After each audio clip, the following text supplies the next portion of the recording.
first and foremost, how has Han and Chewie's relationship evolved over the years? Chewie has really been Han's most important relationship in his whole life. Yes, it's a business relationship, sort of. I mean, they're friends, of course. But they worked together to run the ship, the Millennium Falcon, or Falcon. I can never remember which one it's supposed to be. But their relationship is pretty much it's one of the relationships that has not changed much in the intervening years. How does it feel for you to be on the eve of a new Han Solo Star Wars adventure coming out? Well, I'm delighted. I've seen the film. I'm very happy with the film we made. I think it was a very ambitious undertaking for JJ, and I think he did a great job.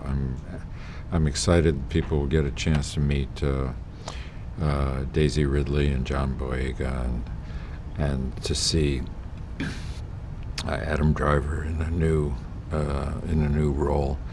They're all really interesting young performers, and they bring a lot to the mix.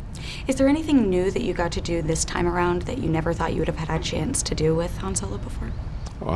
To break his leg, yes, that was fascinating new aspect to the character. In a way, yes. But was there any way that you were able to relate to Han Solo this time around in a way that you didn't in the earlier films? There are changes in relationships which I think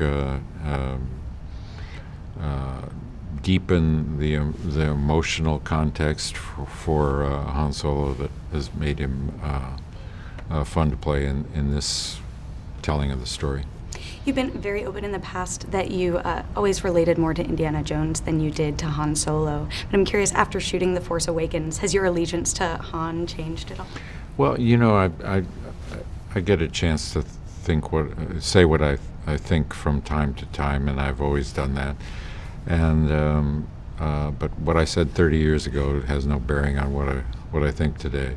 Okay, I think it's a fun character to play in a very exciting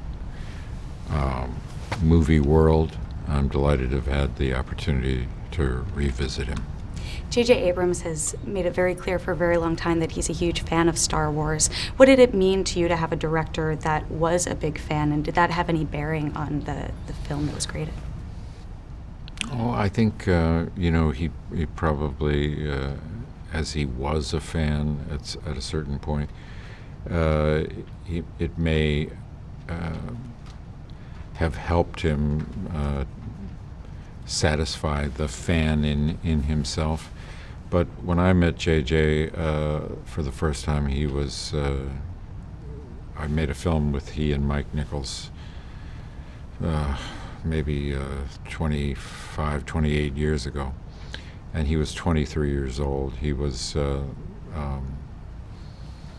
had seen Star Wars, of course, and it was, I guess, considered himself to be a fan of the film at that time.